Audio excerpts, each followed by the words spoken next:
Hi, everyone. Sorry for the wait. I just wanted to make sure we were all set with the Zoom recording and making sure that everyone was able to find the Zoom and get in and get admitted. And I will be admitting some more people who are waiting to come in now.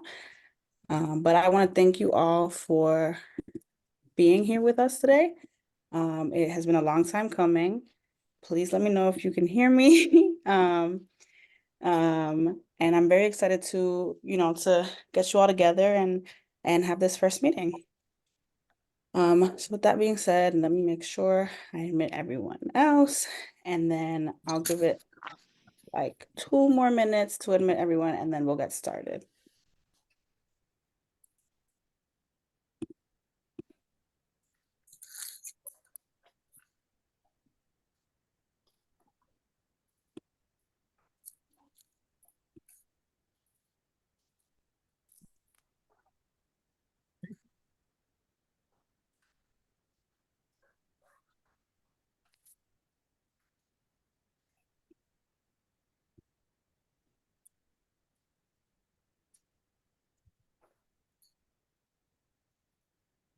Okay, I think we're good to get started. Hennessy, Um, Hennessy, it's Murray. oh, hi, Murray. I have a couple of comments in the welcome section, so whenever you're ready. All right, let me just help very quickly. You don't see them. If you want to go ahead and do those, that's great. I'll just introduce myself really briefly. So my name is Hennessy Pimentel. I have spoken to all of you at this point. I am the Commemoration Commission Manager. It is great to see so many of you guys together. I'm very excited to be here. Murray Miller's here. He is the Director of the Office of Historic Preservation. He has been great help in setting this meeting up, and he said he had some comments, so I'm gonna pass the baton off to him so he can start off. Thank you, Hennessy, and good evening, commissioners, and everyone who is joining us shortly.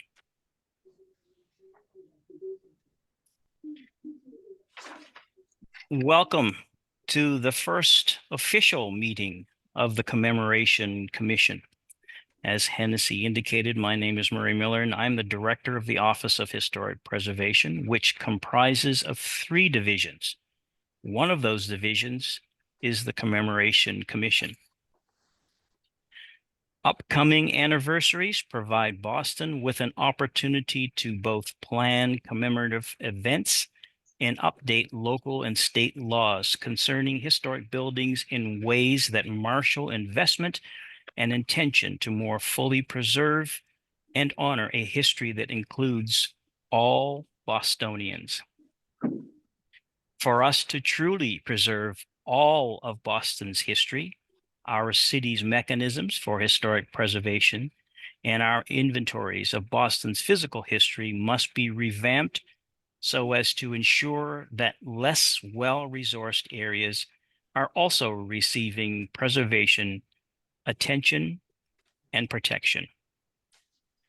To make the best use of this opportunity, Boston must begin the conversation now to lay out a roadmap for the next 10 years leading up to the city's 400th anniversary. This meeting of the Commemoration Commission begins that process. I have a couple of things that I wanted to carry forth in terms of making some adjustments to the agenda, proposed adjustments. Item 2 on your agenda, we are going to discuss that in more detail in item 7 of the agenda. So that's a clarification note. Item 3 on the agenda, we're proposing to adjust the time for the breakout session from 30 minutes to 20 minutes. And we are proposing that there would be 4 people per group in the breakout session. Proposed adjustment number 3 is item number 4, where we would reduce the time allocation from 10 minutes to 5 minutes and reposition that item after item 5 on your agenda. And the last proposed adjustment is in item 7 on your agenda. And we would add 10 minutes to item 7B. So that gives us 15 minutes to have discussions about the process for filling the role of the chair and subcommittee chair. Those are the proposed adjustments to tonight's agenda, and I suspect it would probably be in order if someone would like to make a motion approving those adjustments. So moved. Do we have a second? Second.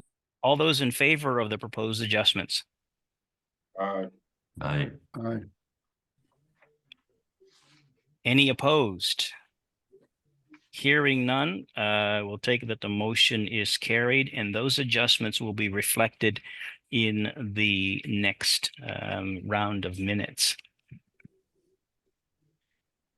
In relation to the order of business, obviously what we have to do is we have to select a chair, but we understand and appreciate that it may be very difficult for you to select a chair if you haven't had time to have some discussion and understand who might be most appropriate for that.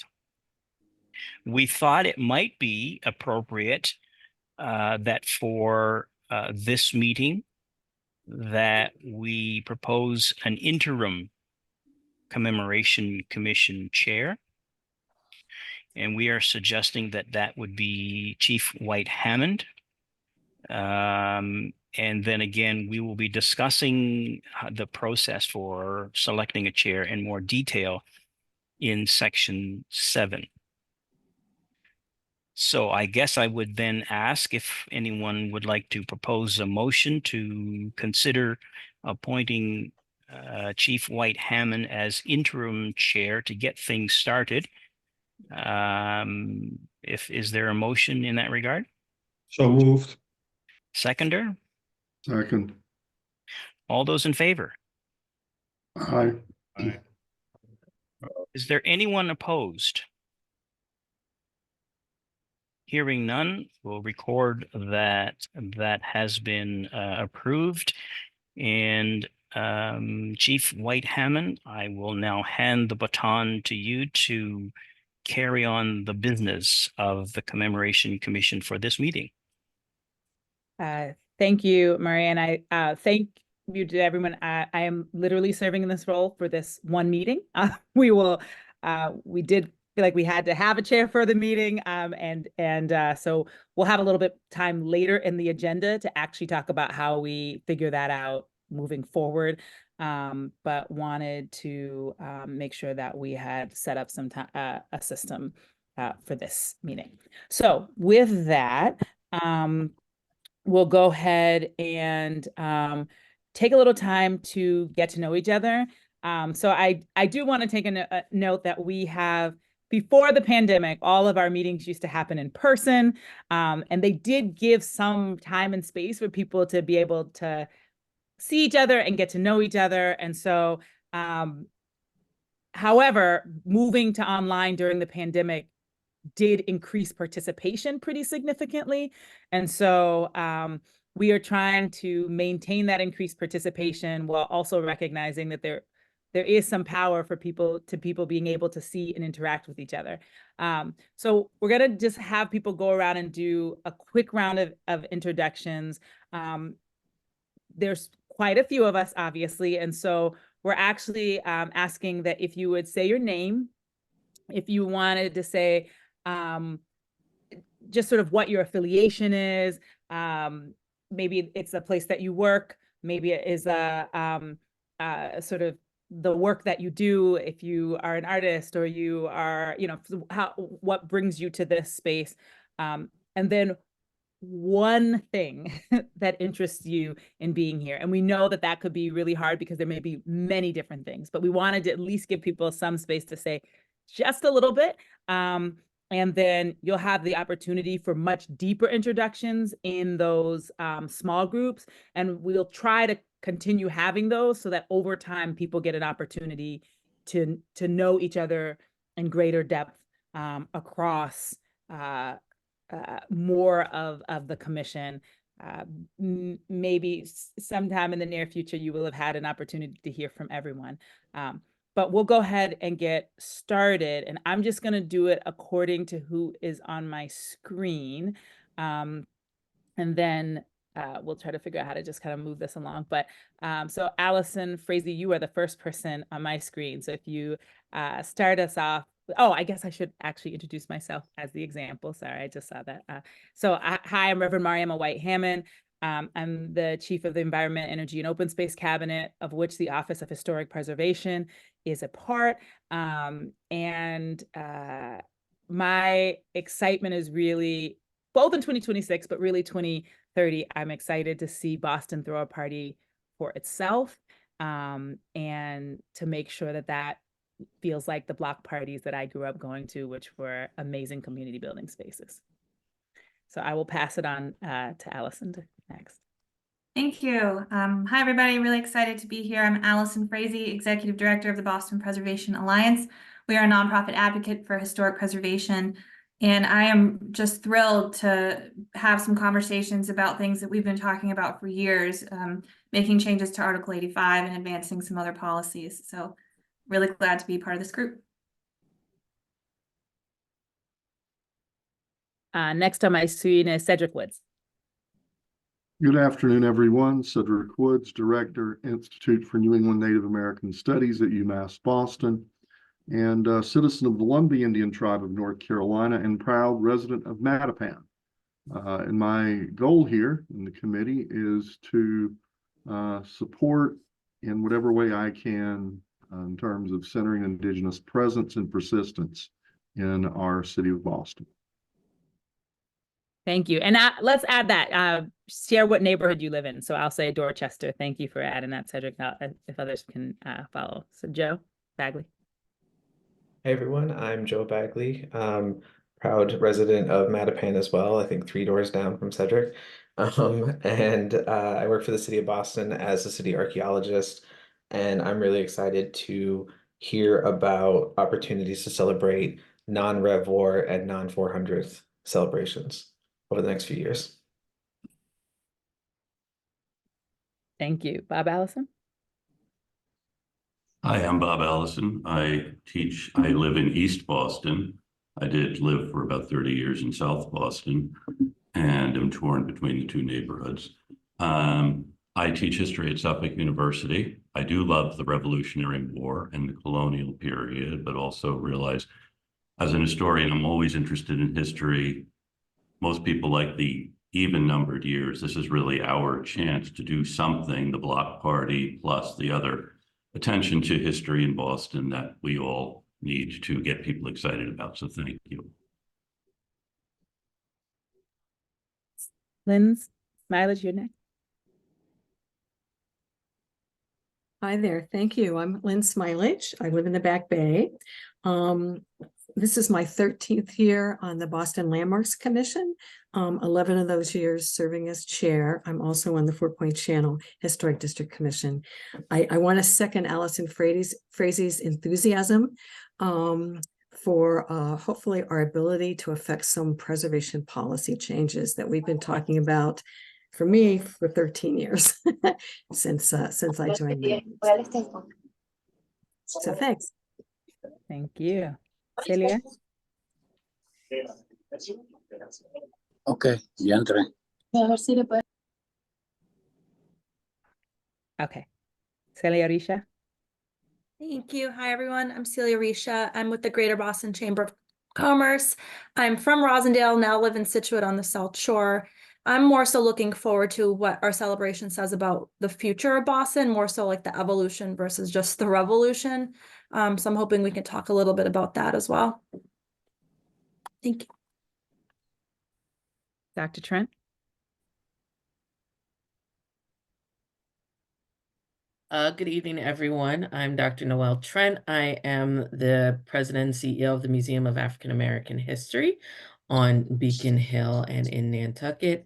I currently reside in North End and just moved here about 7 months ago, but no one's counting. I'm very excited about being able to serve on the commission. I've been involved with conversations around America 250 for the last 5 years, and how it is more than just 1776, but all the things in progress and all individuals involved in the country. So I'm looking forward to these conversations and how we can create an inclusive commemoration.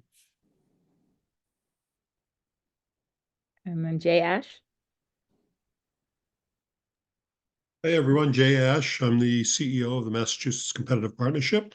I grew up on the other side of the Tobin Bridge in Chelsea. All of you know that Chelsea was once part of Boston. Sometimes I feel like I was around in 1739 when the split took place.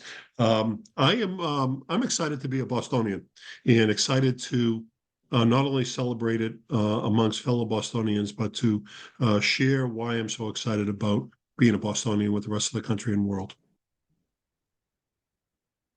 Thank you.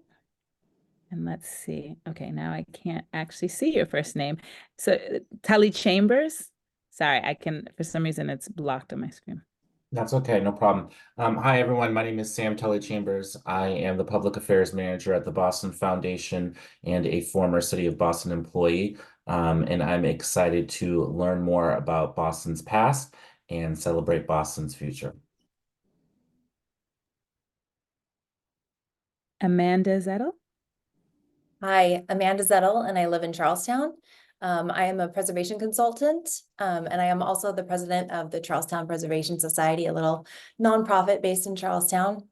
I'm excited about two things. Preservation policy was sort of the leading sell for me, but the second is sort of our conversations around Rev 250 and how Boston is going to celebrate the 250th anniversary of the Revolutionary War, because the next stop is Charlestown, Battle of Bunker Hill. So thanks for having me. Colin Knight. Hello, everyone. My name is Colin Knight, and I'm a founder and CEO of Live Like a Local Tours Boston. I'm a Roxbury native, but live in Roslindale now. And I'm really interested in preserving the food history and culture of neighborhoods in color, like Roxbury, Dorchester, Jamaica Plain, Mattapan, and places that I don't feel like often get their just due. Thank you. Nat Shidley. Hi, everyone. I'm Nat Shidley. I'm the president and CEO of Revolutionary Spaces. We operate and care for the Old State House and Old South Meeting House. We just finished a year of commemorating the Boston Tea Party, which began with a series of meetings at Old South Meeting House. And before that, we commemorated the 250th anniversary of the Boston Massacre, which happened just outside the Old State House. So I feel like I've been wrapped up in commemoration for quite a while. But what I'm excited about is the opportunity to demonstrate the power of history as a place to bring people together and to have conversations about the city we want to build going forward. I think we have a real great opportunity through the work of this commission in order to advance those conversations. And I'm really excited to be working with all of you and to be connected with neighborhoods all across the city. Thank you. Michael Creasy. Yeah, thanks, Mariama. I'm Michael Creasy. I'm the superintendent of the National Parks of Boston, our 3 national parks. From Boston Harbor Islands to Boston National Historical Park, or the sites along the Freedom Trail, and then Boston African American National Historic Site that connects from the Shaw 54th Memorial and the Boston Common all the way up the North Slope to Dr. Trent's place. So we're really excited to use parks as platforms for conversations, dialogue, and learning, and really looking to really flesh out the unfinished business of what the revolution started. So looking forward to this group's participation. So thanks. Jillian Lang. I'm here actually as part of the CPA presentation, but I'm very happy to be here. I'm Jillian Lang. I'm the HP, or Historic Preservation Consultant to the Community Preservation Act. Carolyn Goldstein. Hi, everybody. I'm Carolyn Goldstein. I work at UMass Boston in University Archives and Special Collections. I'm the Healy Library. I am a public historian and a community archivist, and I coordinate the Mass Memories Roadshow, which is a statewide participatory archiving program that documents the history of the Commonwealth through photographs and stories that we collect at event-based we build a digital collection in an event-based way. I'm thrilled to be a part of all of this and to work with all of you. I'm most excited about the opportunity to use our inclusive methodology of collecting stories and photographs to respond to the interest in such an inclusive approach to the commemoration. Thanks a lot. Looking forward to it. Thanks, Mike Rush. Yes, thank you. Good evening. I'm coming to you from a scout meeting for my son, so I'm in the car. So I'm multitasking, but I just want to say thank you and what an honor it is to be here with all of you this evening. I'm Mike Rush. I'm the state senator for the Norfolk and Suffolk district. Half of my district's in Boston, half is in Norfolk County. Former high school history teacher, still teaching history at Southern New Hampshire University, and fortunate enough to be on both the boards of the Boston Public Library and the Massachusetts State Library at the State House. And I just think this is a tremendous opportunity to really do some deep digging and really be able to tell the entire story of what is our great city. So great to be here this evening. Thank you. Lydia Lowe. Hi, everyone. I'm Lydia Lowe, she, her. I'm a former South End resident. I think I'm here, though, mostly because I've been working in the Chinatown community for about 50 years. I'm particularly excited about lifting up the stories of immigrant working people throughout our history and in the present. And I'm especially interested in the intersection of historic preservation, cultural preservation, particularly for historically oppressed communities, climate resilience, and neighborhood stabilization. So I'm really happy to be here. Okay. Aurelio Lopez. Juan Aurelio Lopez. I'm from Jamaica Plain.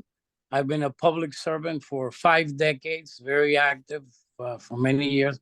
I also have a program on television, Política Entre Amigos, that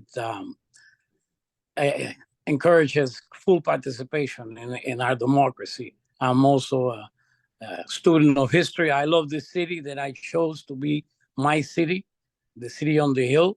And you know, I now have 5 children, 11 granddaughters, and 2 great-grandsons. And one of the things that I'm very happy to be part of this is to make sure that we tell the full picture of all the contributions that makes this great city, and especially in the Hispanic Latino community in recent decades. So we've been involved in so many things, but also past connections. You know, like I spoke earlier, we have Sarmiento, that we have a statue of him in Commonwealth Plaza, and he was close friend of Horace Mann, and he started education in Latin America. He brought teachers from Boston and so on. And there's so many things like this, you know, because that interconnectivity of Latinos and all the nationalities that make Boston the greatest city. So I'm just happy. I love history. So I've been celebrating every historical event, the Tea Party, everything, all of the great men. and women and some of the unsung heroes sometimes, because and I want to make sure that the history is told in a complete way so everybody can feel proud of where we are today. Because I came when I was 8 to Boston, and I went to school during busing. I remember working and working with the last 5, 6 mayors actually since Kevin White. We've come a long way, and we should be proud of it.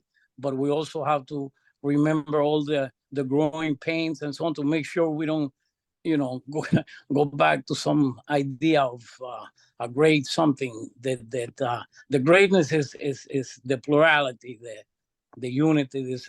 And I'm so happy that this commission is charged with that and wants to make sure the story is told authentically and jointly. And I'm very proud to be here. And I know many of you, and the ones I've been Googling and just listening to all of you.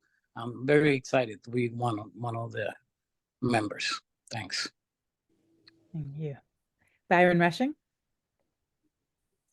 Hello to all of you.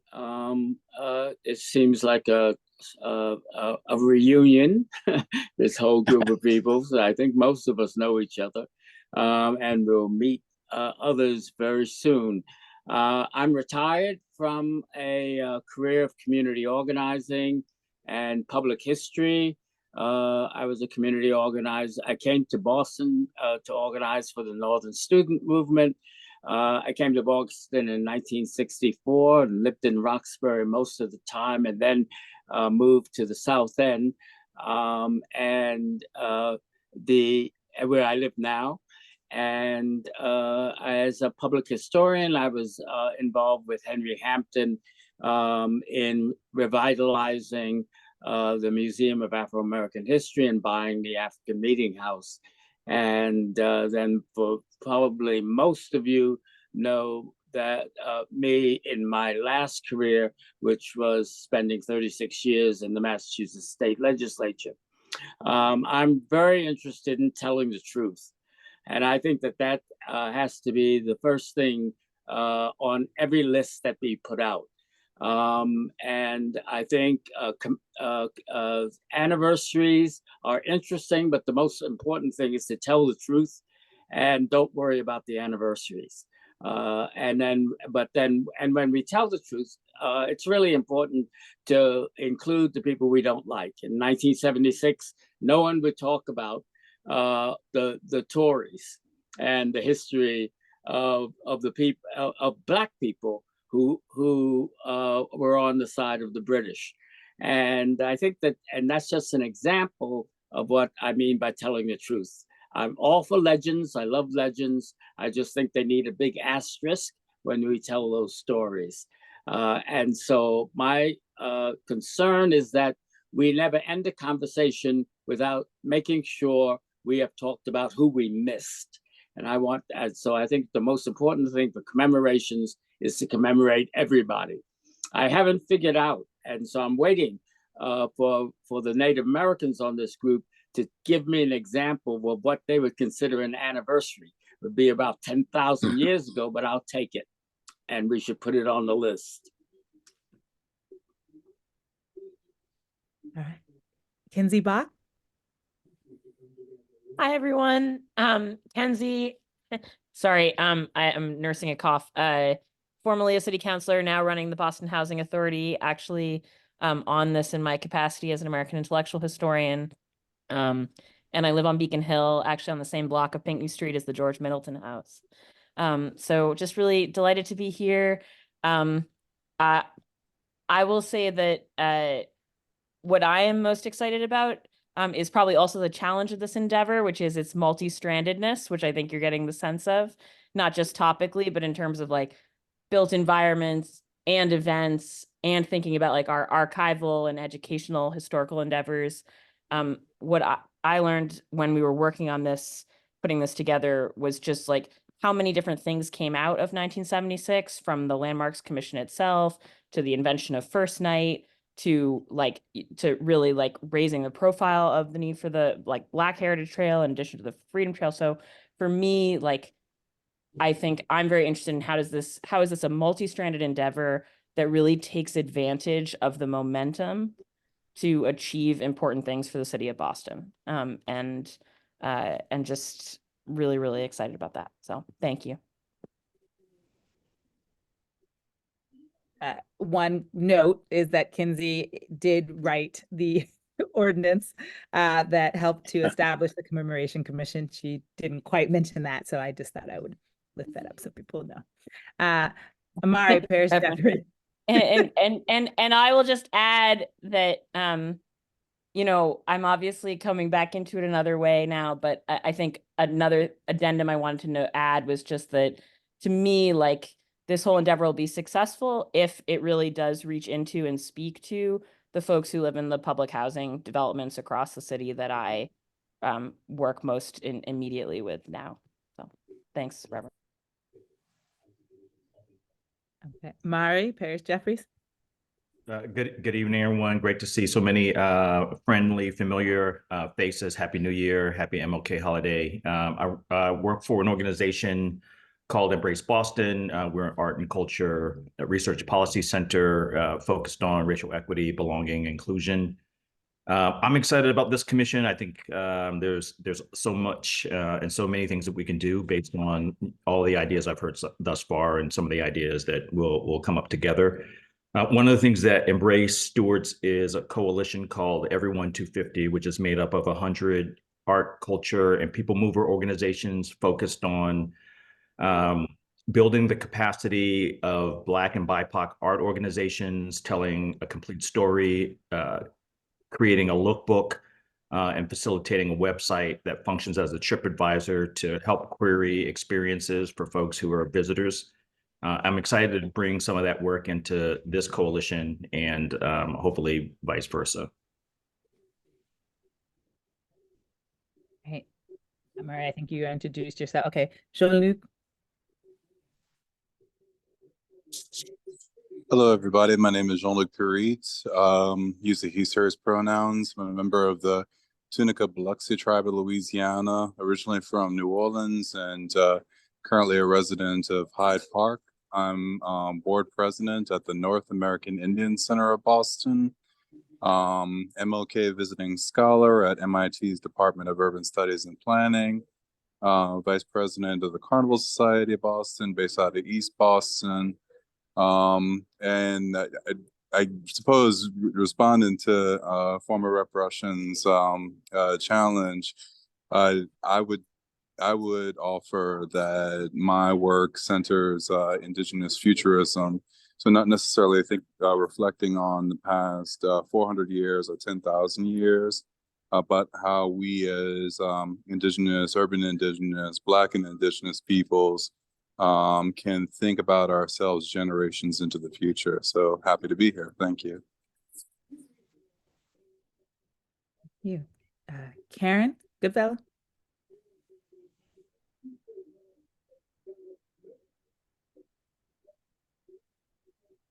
Oh, Karen Goodfellow. Are you? Yeah, you're next. Okay. Hi. Sorry, I think my internet is unstable. I'm Karen Goodfellow. I'm in the Mayor's Office of Arts and Culture. Can you hear me?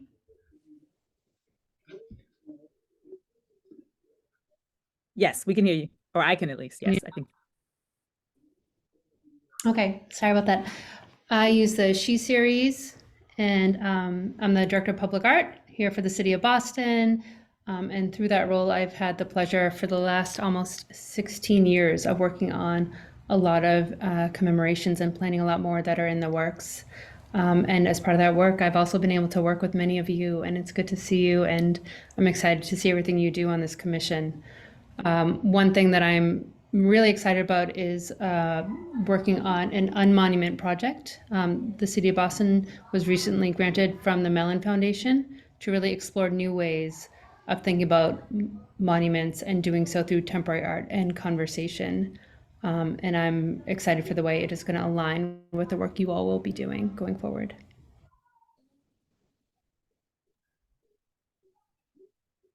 Juan Eusebio. Hello, hello, how are you? Good night, everybody. My name is Juan Eusebio. I'm a door ambassador at the W Boston Hotel. I'm also an executive board member for Unite Here Local 26.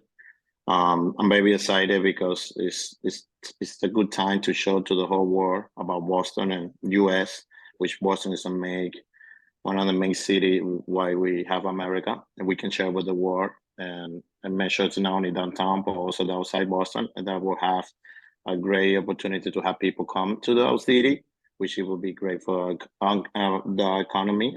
I'm a hospitality worker, so I'm very excited to share that history and make sure people come to our beautiful city. Thank you. Beth Prindle. Hi, everyone. I'm Beth Prindle, she, hers. I live in the South End. I'm the Director of Research and Special Collections for Boston Public Library. And I'm actually here tonight representing President David Leonard, who sits on this commission, but was unfortunately unable to be here tonight.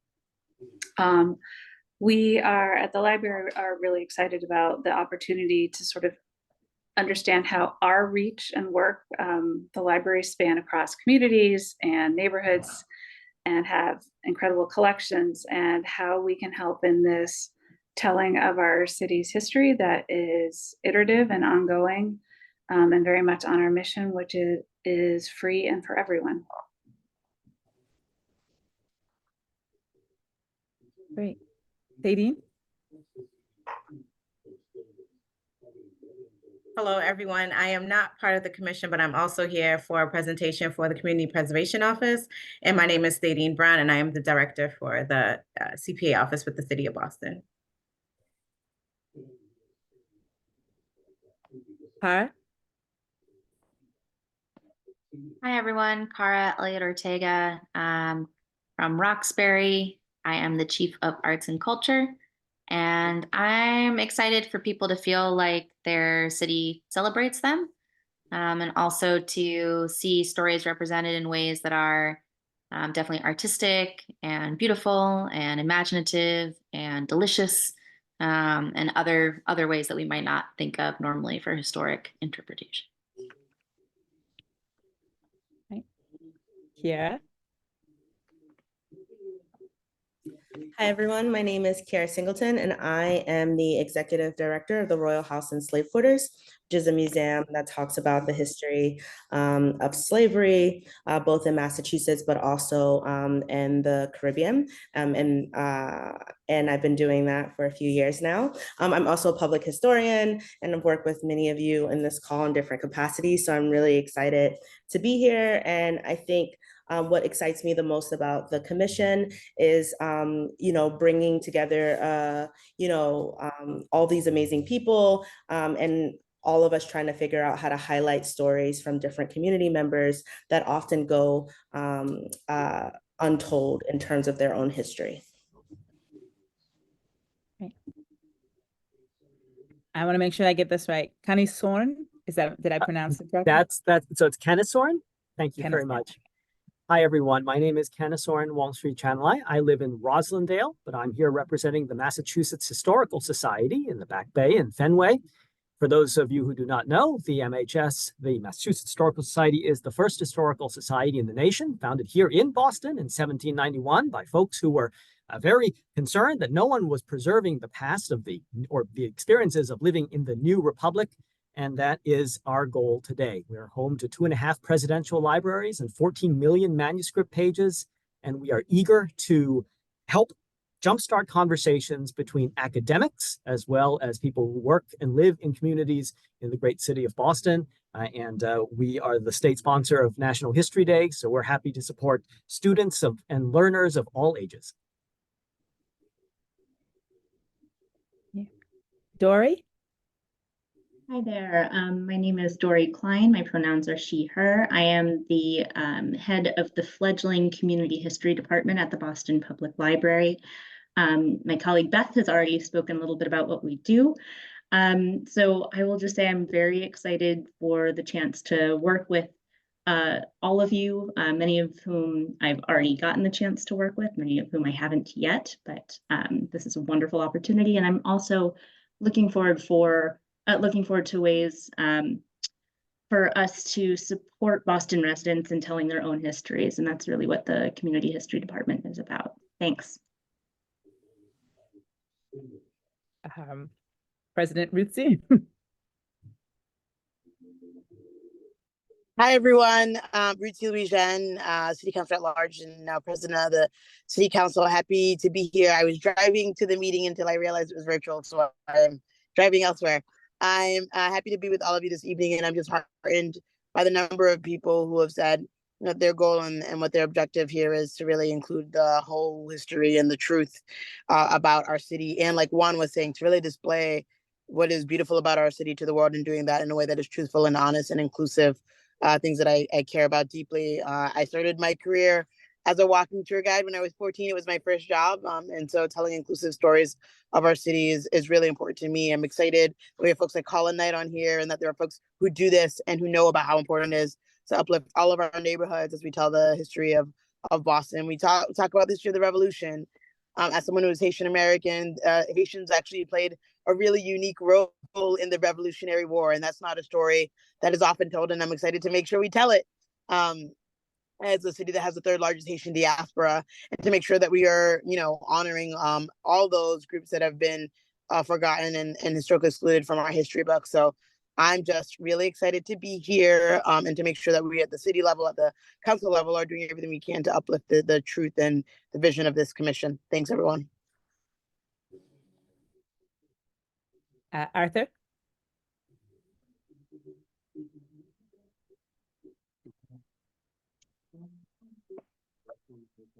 Oh, wait, we can't hear you. It's really faint. Hello, can you hear me? Oh, yes, there we go. Great. Arthur Jemison, BPDA Director, Dorchester resident. Thrilled about telling the complete history of the city as well. Look forward to working with the committee. See. And Ferris, I think you're Ferris Gray. Hello, everyone. My apologies for not having video. I'm working right now. So my name is Ferris Gray. I am the Sagamore of the Massachusetts tribe at Ponkapog. So we're involved with Boston's anniversary because we want to make sure that the Massachusetts tribe, our story is told. As many of you know, it's not always, it's not the best story, but we want to make sure it's accurate and make sure that the Massachusetts are involved with the planning, with the execution of this celebration. I believe somebody stated that, it's not a celebration for the indigenous people. Well, it's not, but I mean, we can't go back into the past. So we just want to make sure that for once that our story is told of the past, also during colonization, and also now and where we're headed in the future. So I'm really honored to be here representing my tribe. And I look forward to working with all of you. Kristen Lafferty?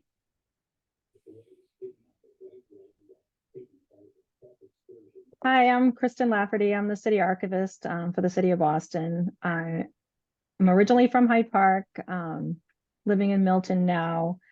I've been a city employee for close to 25 years. So I'm very excited to be a part of the planning for the celebrations in the city archives. We do have records from past anniversary celebrations.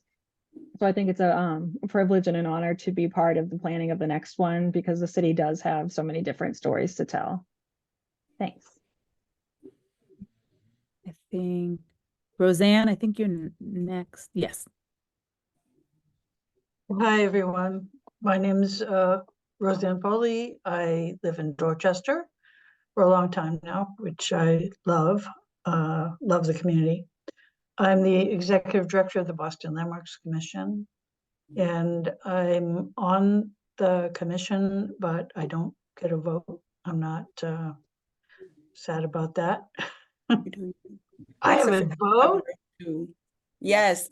Cool. All ex Okay. officio members function as regular full members unless otherwise stated by the bylaws, which it does not state. Thank you. Yeah. no problem. I take it back. I'm pretty excited about this happening and was excited when then Councillor Bach brought it up. I thought it was a great idea, and I think this group is mighty and will do great things. So glad to be here. Thanks. Right. Liza Stearns.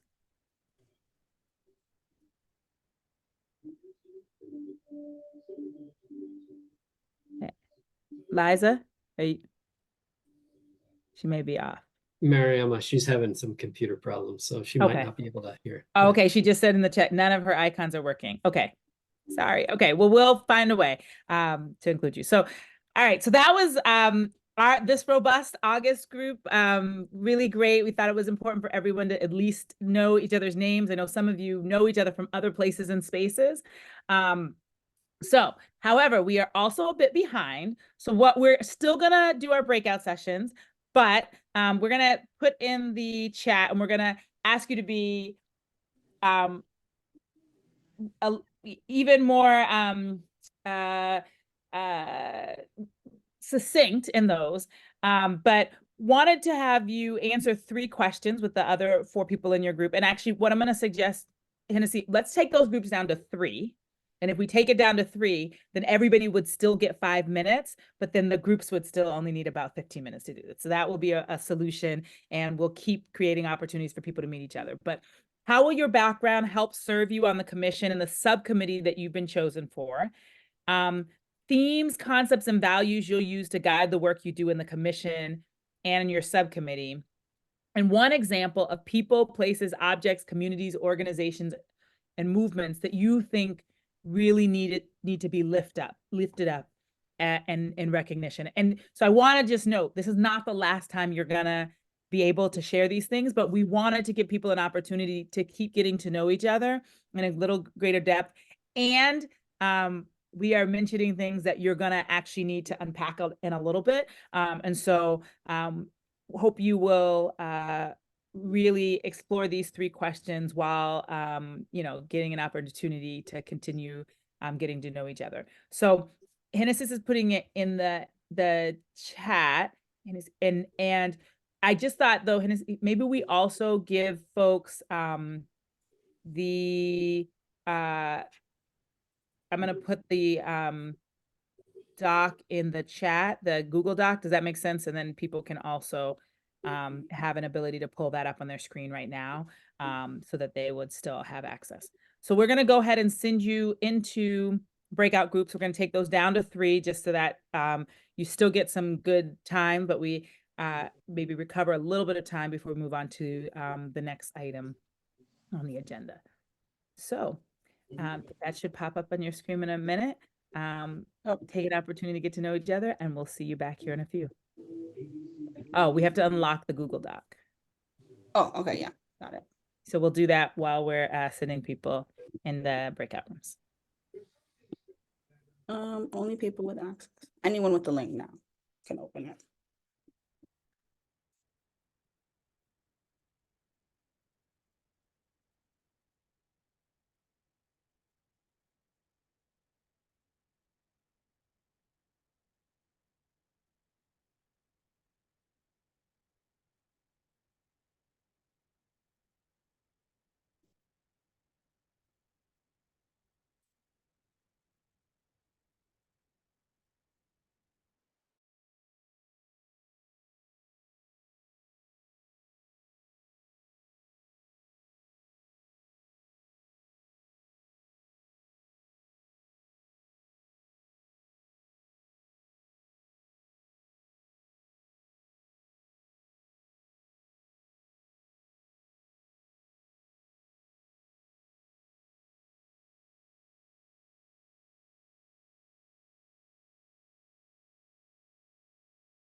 Hey, Dean and Jillian, how are you?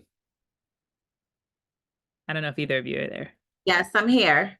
Okay, so I just want to note, sorry for the last minute changes. I thought our timing was not quite realistic in how we had certain things up. And we needed to move them around, and then we are losing a couple people. So we needed to have them for the core things, and we're not everyone, it's only like 2 or 3 people, but we were like, we need to make sure that some of those core decisions are made before we lose them. And so just giving you a note as to why things moved around just a little bit, but really, really thankful that you are here. Oh, no worries. We shortened Yeah, our presentation no a little worries. bit, Okay. just to be respectful of the time. So we've cut out some slides and Okay. now And we'll now that we'll have another opportunity. As you can tell, I saw this and I was like, this is generous and I don't think this is gonna work. And so as you can see, we are already behind, but we're gonna try to catch up. We're gonna get there. We're gonna get there. Okay. No worries. It's a large commission. It is. Which is great. It's It is. amazing. I'm so glad we have such great diversity. Yeah. And No, it's gonna be a bit, yeah. So we're gonna, I mean, I'm sure we're gonna settle in, and the subcommittees are gonna make it so that we can get everything done. But yeah, I have to say, I don't love the whole online thing. oh yeah. I get it. Like it brings more people in. Yeah. Yeah. You can't really like have a Yeah. side conversation Yeah. and hang out Yeah. afterwards or like, yeah. Small talk afterwards. Yeah. Yeah. And even like that, where I have to call everyone because you can't tell who's naturally next in the line. Anyway, Yeah. whatever. Yeah. But it has made it possible for more people to engage. So I just always try to like keep that in my mind when Yeah. I'm frustrated with the online formats. No, we get it. No, we understand. No Well, worries. thank you for being flexible. I'm really glad that you're here. You're welcome. Glad we could be here. And we'll just share a quick overview of what we do Mhm. and the potential of what the commission could possibly use our funding for once they see what we've done. Okay. Beautiful. Yeah. Don't get them started, because this is the crew that I feel like is going to have a lot of ideas about. Small projects at a time. Right, If they right. think of it neighborhood by neighborhood, project by project. Yep. But I think Yeah. it's good to have them have a context now, because I think that they're going to start really meeting in earnest relative. I mean, I think the first couple of meetings are going to be like, hey, what are we going to work on? What are we not going to work on a little bit? But I think that it is my hope that as your sort of next funding cycle is coming up, it should align well with where they've really like hit the ground running and are knowing what they're trying to move forward. So I think it's actually pretty exciting that there's the right alignment. Awesome. Great. All right, Sounds so good. Hennis should be setting them down and coming back in. So I'm gonna probably just text her, make sure you guys Okay. are doing that. All right.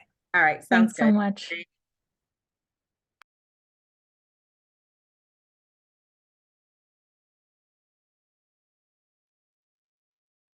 Okay, I'm gonna bring everyone back. I was literally just about to text you, and then I was like, wait, she's coming on screen. And I should have told people, we should have people put their pronouns in their mine is not on here, which it usually always is. So I'll do that now. Okay. Good point. I can send that in the chat when I read it.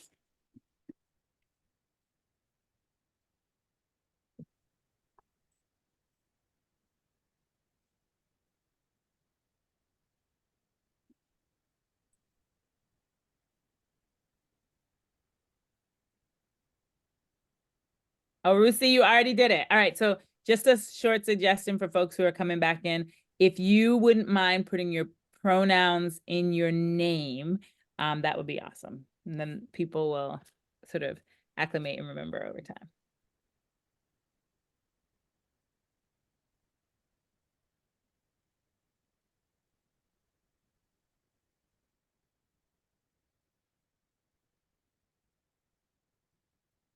And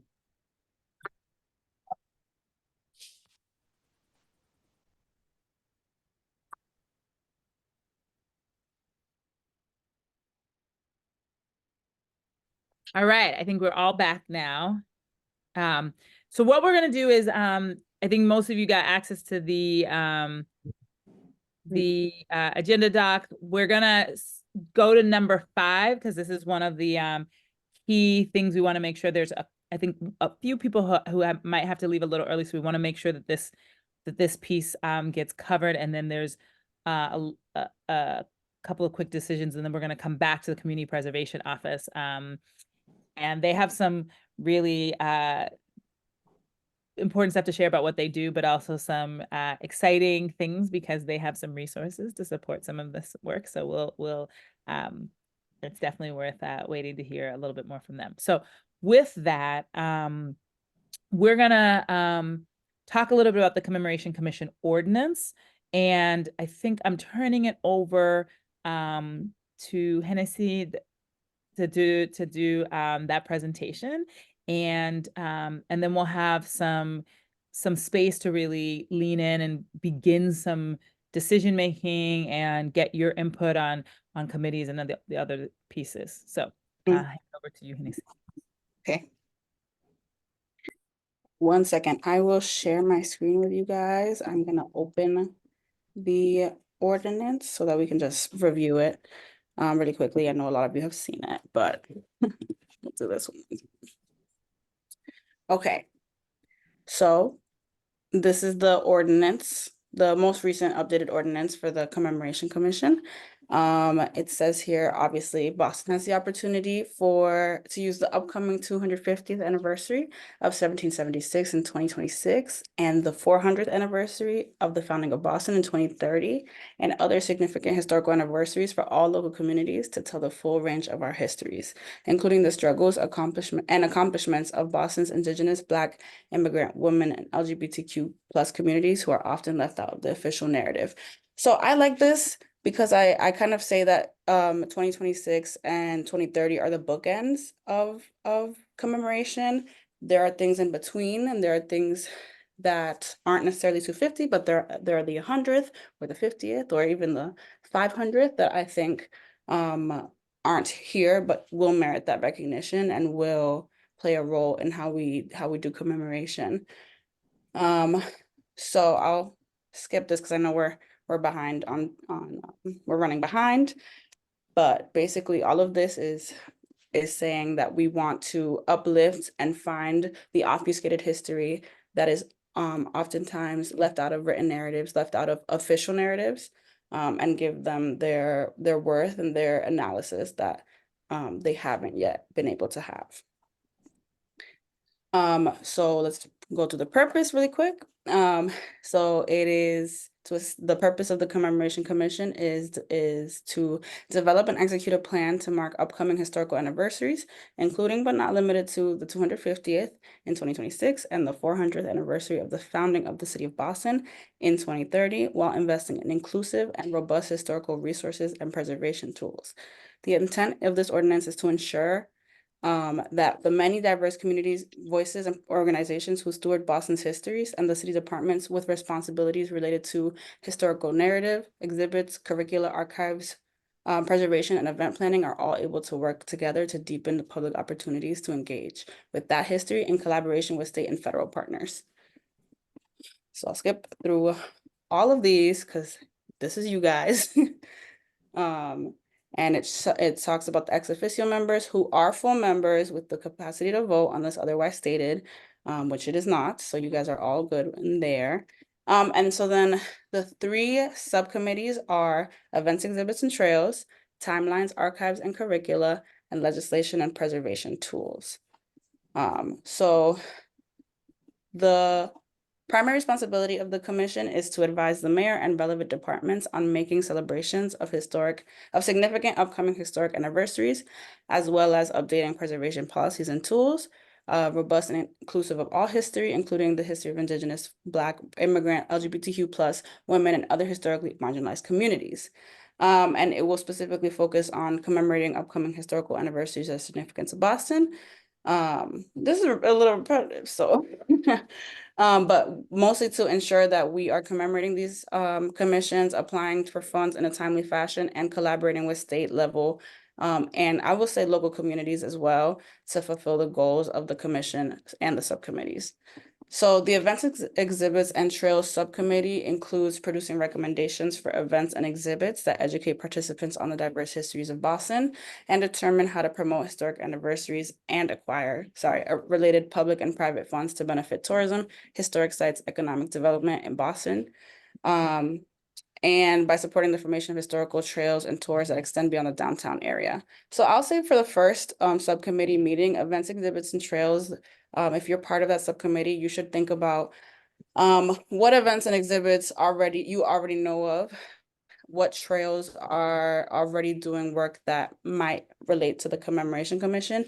And I also think that we should talk about and think through funding, and any other organizations that you guys know that are willing to collaborate with us.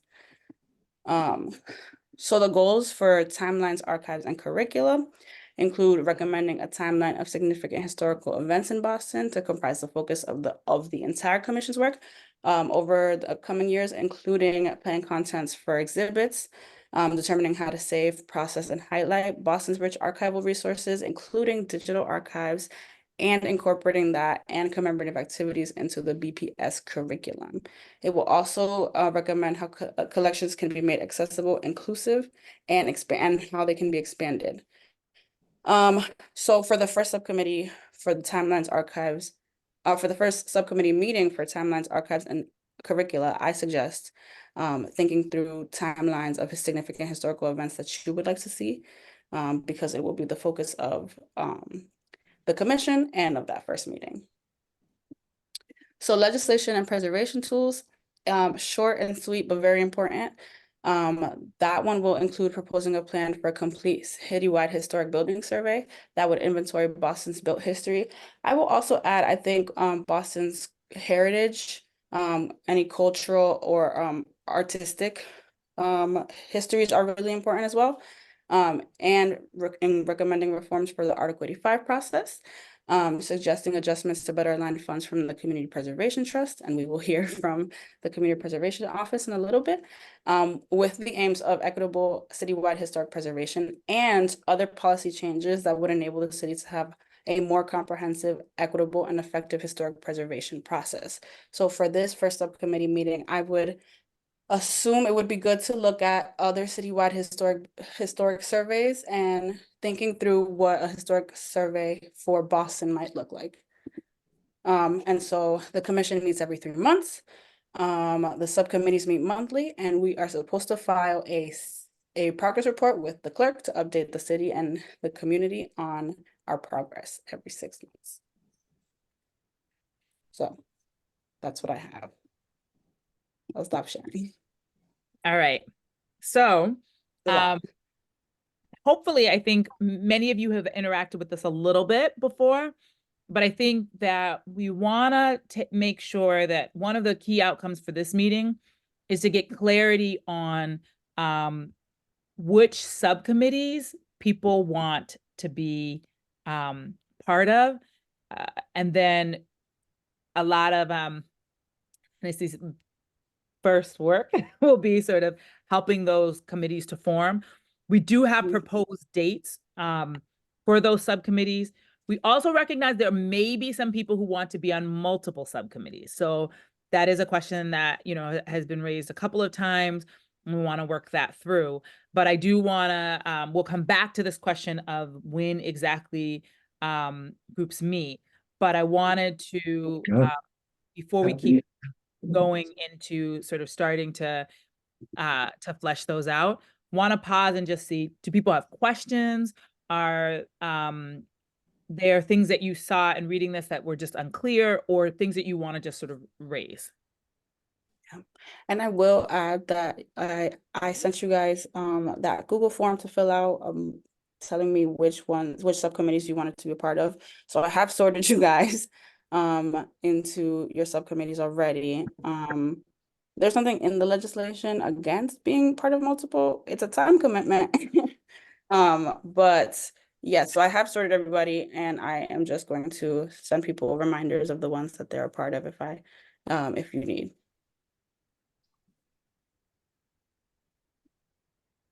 had Kenzie, go ahead. Yeah, I was just gonna say, I mean, I think our thought with the subcommittees was always that to take this huge amount of work and turn it into like real work streams, this group was gonna need to be able to get smaller than this. As we've seen tonight, it's a fantastic group, but it's big. I mean, all the subcommittee meetings of this, like the meetings themselves, are public meetings. So one note I would say is regardless where things land on whether we can all be members of multiple committees or not, nothing would stop anybody from starting to just go to multiple subcommittee meetings. So I just wanted to put that out there. I'm sure that the team will figure out whether it makes sense to have people like officially be members of more than one, but regardless, it's all public. I think I certainly, the funny thing is there's a line in the legislation that says the city council member gets to be on whatever committees they want, which was just me writing myself onto all three subcommittees. And now it's not me anymore. It's President Louis Jen. But yeah, I very much sympathize with the desire. So. Well, and I think the other thing that we had talked about a little internally is like, other than, so Hennessy will be at all of them, but other than her being present, is there a desire to create some sort of cross flow? And we can talk that through. I think what we want to do is sort of get things up and moving and then create some space if people want to. Like once you feel good, like if you feel like I got this one subcommittee, I'm able to do two, where I think there's an openness, just a concern that if everybody in exuberance chooses to be on too many of them, then they might actually become, it might defeat the point of creating smaller groups if everybody were going to all of them. So just want to make that note. There's no prohibition against participating in multiple, and we expect that there'll be a little bit of a lift on each of them, which and the whole goal is to try to get a little bit more intimate. So just wanting to raise that because that's a question I had heard from at least twice. Any other questions, things that people want to raise? I just real quick wanted to ask, sorry I didn't raise my hand. I think that it would be really helpful for an ability to be able to reach out to each other as references, because I don't know how the committees are going to break down, but I could definitely see things like I'm on the timeline event, and if we're going to be creating timelines, it'd be really excellent to be able to reach out to other people in the committee, the commission, who may have information that I don't have access to for things like important events, and just kind of be able to write an email. So I think maybe a clearinghouse of contact information so that we can kind of rely on each other a little bit internally within the commission to be able to get, because there's a lot of experts here on so many things, to be able to reach out directly to those folks when we see a gap in our knowledge going forward. Yeah, I think that makes a lot of sense. Hennessy, we can make that happen. Yeah, great. Yes. Dr. Trent. There we go. And to build on what Jill was saying, I think it's just kind of great for us to know when the other subcommittees are meeting and getting those links as well in an email to us, just because I know if anyone's like me, you're going to go to conferences or convenings, you meet someone and you're like, oh, I need to take this back. Yes, I can email, but let me also talk you through this great conversation that I had with person X over here, right? And that people have other relationships where if we know that there's a question about this, and the question is, does anyone have a contact to someone who can help us deal with this issue, that everybody, that you're using the collective knowledge with everyone really well. And so I think that would be helpful as well, so that we can all just kind of help move the needle as much as we can. Yeah, I think that makes a lot of sense. I think one of the questions we'll want to think through is, so definitely if you want to reach out to each other one-on-one through email, that's great. And one of the things that we've been sort of thinking about is, how do we create maybe some way for some official like collecting things? Because I do know that sometimes if it starts becoming too many emails, like they get lost in the mix. And so this question of like, maybe we try to do something that's a little like a newsletter once a month too, that sort of collects some of those things. Because you might, for instance, with the timeline, my guess is you might want to consult everybody in there. And rather than you having to send like an email to each person individually, maybe that's a place where we could create more like a survey. And there would be some sort of place of collecting all of that in one place so that people aren't trying to field like 9 different emails coming from different places, but maybe they're sort of all collected in one place that they can know, okay, every couple of weeks, I'm going to look at this one collective email and respond. So we'll try to support a bit with how to do it, because there is amazing expertise, and this is not the least busy group ever. And so we want to figure out how we tap into everyone in a way that makes it as easy for you to stay in the loop with your busy lives. Rep Rushing, were you gonna say something? No, not yet. Okay. Did I press something? I was looking at. No, I thought your hand was okay. So, anyone else? Other questions? Things folks want to bring up? Our breakout group talked a little bit about public access. Maybe Amari was going to say the same thing. Sorry. How will these meetings be advertised to the public, and the public that does come, how will they be engaged, and how we make sure they're heard? And Amari, if you were going to say that, anything else? No, I'm glad you said that, Allison. I was just also thinking about capacity of some of us who are affiliated with organizations. I know that David had a representative of his organization here. Is that something that we imagine this commission would do, is have different capacities of our organizations engaged in this, or is that something that we don't anticipate? And then I guess the second piece of that is there anticipated additional team members who might lend capacity around not only supporting the committees, but the follow-up and ongoing work? Or is that something that we'll need to lend from our own institutions? I mean, I think that I would say that there's not necessarily there's definitely no prohibition on it.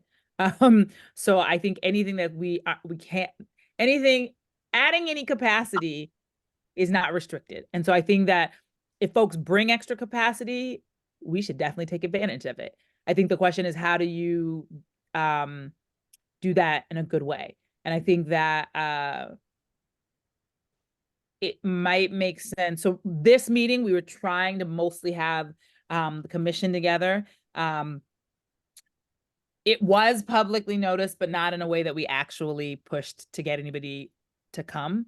And so, it was more of a check the box notice. And now I think the goal would be to actually encourage more public engagement. I think part of it is trying to get clarity from you all, how you want that to be. How do we make sure we're moving along the things that you really want to do? And I think there's probably many things that you want to do that you'd actually be excited to get to the point where people are showing up, interacting with it, bringing in ideas, wanting to participate. I think with the subcommittees, again, I think there are also other people that care about these different pieces that I think the hope is that they would show up to that meeting. And I think the question a little bit is back to the subcommittees a bit about how you want that to move. So I think we're both trying to give staff capacity to help make some things work. And we're also trying to follow your lead a bit on how you want some of these things to work to make them most successful. So yes, we will publicly notice anyway, we have to. But I think then the question is, at what point do we want to actually not just post it, but try to recruit people in a little bit more? How do we try to bring people and write right now we didn't have much for the public to interact with. So it didn't make sense to like call them to a meeting at which we were going to talk about procedures. But Yeah. I think the hope is that actually things would be starting to come out of those committees, that you would both want the expertise of everyone else here and you'd want some engagement from the public. And the question is that best done at your subcommittee meeting? Is it best done in this meeting? They will have to be public no matter what. But I think then the question is, just having people sit on and listen is not the same as us having a robust approach and plan for really engaging people. I would guess our preference is not to just have people sit and watch this, but to actually think more critically. And I think the thinking is that much of the like work and the logistics happens in the subcommittees, and that this space becomes a space where people can share back with each other, and hopefully actually use it as an engagement space to get feedback. I think we're trying to figure out how to make that dance work. Chief Whitehammond, sorry. Sorry, I just wanted to add really quickly. Obviously, the public has been engaging with me as I've been trying to set this up. So I think a lot of things that have come out of their feedback has been like, I've been thinking potentially a website for commission members, so that we have a way to organize our thoughts, our responsibilities in ways that are accessible to you guys and to each other. And also a lot of feedback from community members about interest in like community organizations or like a community group that interacts with the public and also interacts with the commission in a way where they are able to talk about the needs of their communities and also put forward their own ideas so that they are a part of the process. And so that they feel that they are actively engaged in every step. So, we can consider multiple options. We can do like a group of volunteers who comes to these subcommittees, who come up with their own things. We've also had like historical societies reach out and say that they'd want to meet with us to talk about their goals and what they're looking for. So I think the public will tell us how they want to engage with us, and they already have been, but I think we have multiple avenues in which that we can communicate with them and in which they have stated they want to be communicated with. Nancy? Yeah, I'm really just actually voicing something that Cedric just put in the chat, but I think that what we imagined was that this body, like a lot of public bodies, would have some meetings that are more like working sessions that the public can watch, but are less about taking public testimony, and some that are much more about taking public testimony. And so, for example, we never imagined that the subcommittee would settle on a kind of timeline of types of events that, types of things that we wanted to mark without some robust public comment process. But the idea was, as Cedric says, that sometimes it's easier to get people, it's easier for the public to respond to something than to be in a vacuum. And we also thought that, nobody's just going to be able to go into a little room because of the diversity of Boston's history and come up with all the moments that we should be marking. Like that's the type of process that is better crowdsourced and opened up regardless. I'm sorry, my voice is so hoarse. Sorry. I guess just to clarify the last question, would there be staff on the subcommittee to just thinking about what Chief Whitehammond said around newsletter, or like once that information is gathered, like will there be capacity or staff to note take, project management of tasks, follow up, et cetera, per subcommittee, given how often each subcommittee is and the amount of people per subcommittee and the type of diverse skill set that each of those committees do? So I guess this question around capacity feels like an important question as we're thinking forward around what might be done. I'm just trying to level set what one might expect or what we could anticipate, pulling from our own organization's capacities in order for this to be successful. So Hennessy she is the staff person. This is the thing that she's putting all of her time and energy into. That being said, knowing many of the people in this group, you're going to think big and you're going to go for it, which is great. And means that if there is additional capacity you can bring to bear, let's have a conversation about it. Because I think that she is dedicated full time to this. She has, she is on it, and will do things like staff your meetings and make sure that notes are taken. And depending on how big the scope is, it could need additional capacity. One of the reasons that the CPA team is also on here is because they are also like listening, gonna participate and try to bring some alignment, and they'll talk a little bit about that also.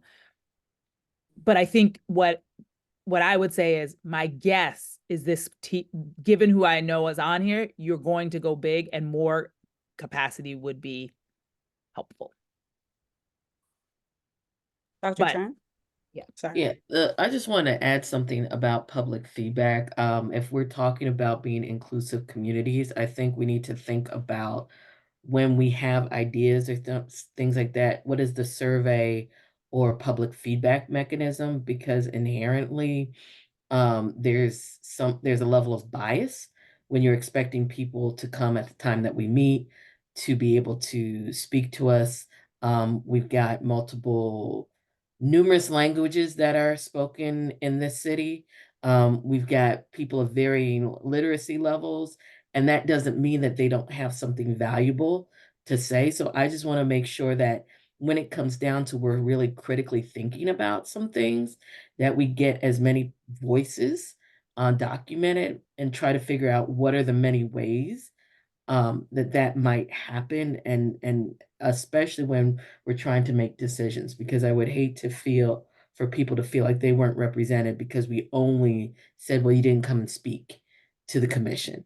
That might not be the ideal way for people to do that. And so if we can just kind of consider that as we're soliciting or considering soliciting feedback, I think that's important.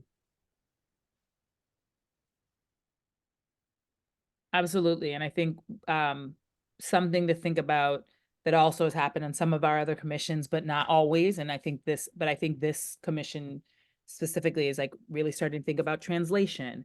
Again, as we look towards the spaces where we're really trying to get serious about public engagement, there'll just be a series of considerations that we'll need to do. Some people actually prefer to be in person and it's easier and better for them. So I think thinking about both in person and online, also thinking about where we meet in the city. And it was very intentional, for instance, at the very first gathering was in Roxbury and not downtown, because we have attended in the past for historic preservation to center in downtown and the sort of surrounding neighborhoods, and we want to push beyond that. So I think these are all things that will, I think there's two phases. One will be almost all of the committees have some sort of feedback they need to get in terms of like some scope or, initial products that folks are going to try to create. That's one piece. And then also after something is developed, needing to go back to people and say, this is a draft, we need some feedback. So I think open-ended and more sort of, responsive feedback, both are going to be needed.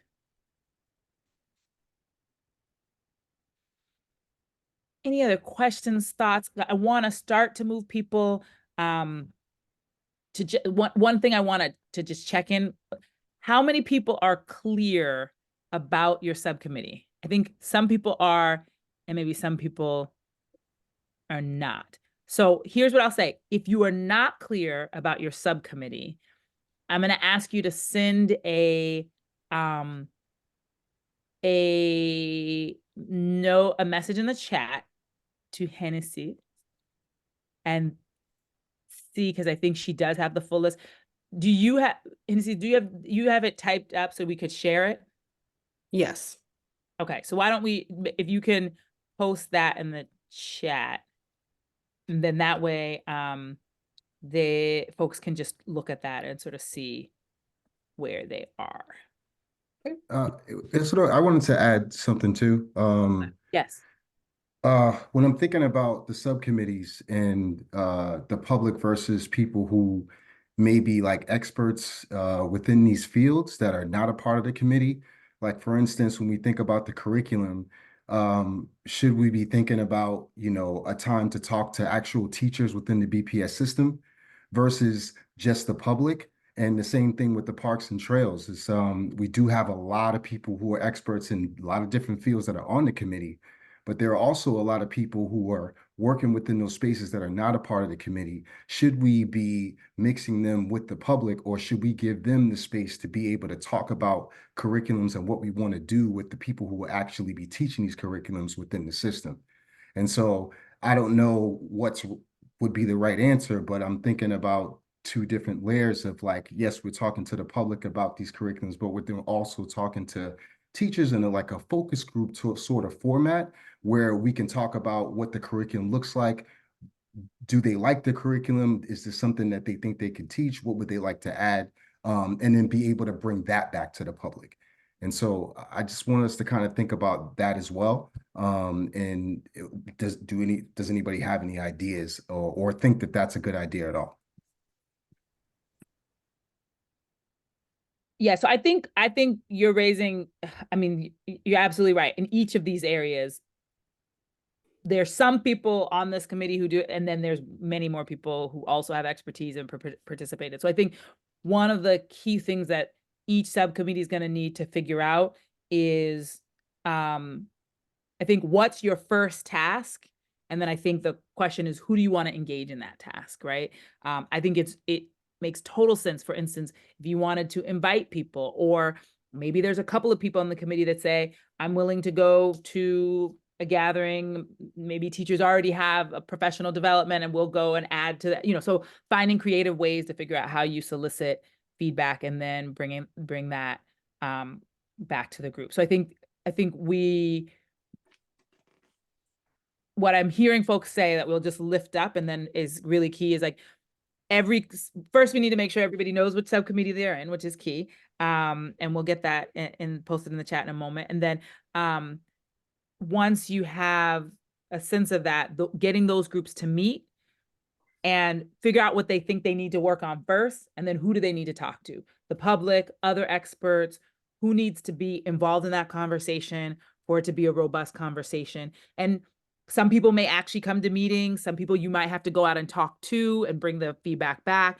Sometimes you might create, a survey so that you can get a lot of people's feedback, but on a schedule that works for them. So I think that there might be a lot of different methodologies that you use to bring people in to whatever that first couple of tasks are. And you may have a couple of tasks that people want to break out and say, okay, half of us are going to really go hard on this, and half of us are going to sort of more focus on this, but we'll keep it all together. So I think one of the things we're going to suggest is a key piece is to really figure out how we're going to move forward and who's going to take some level of leadership on leading these pieces. Before we go to that, I just want to make sure we'll get that. Hennessy, do we have the list? Is it in a Google Doc?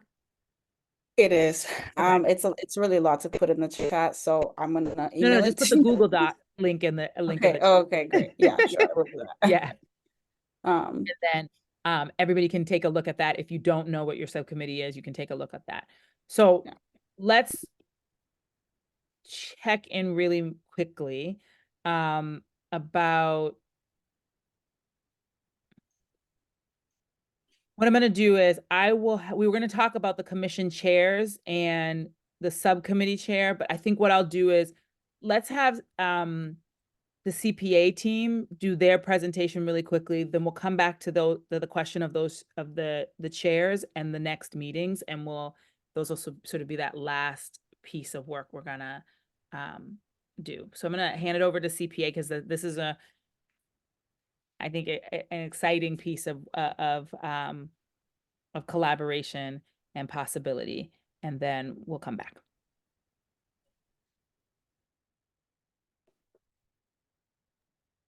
Thank you. Good evening, everyone. So I'm just going to share my screen. Again, I'm Thaddean Brown, the Director for the Community Preservation Office, and my colleague Jillian Lang, who's our Historic Preservation Consultant, is on this call this evening. So CPA is a new grant program. I'll talk a little bit more about that.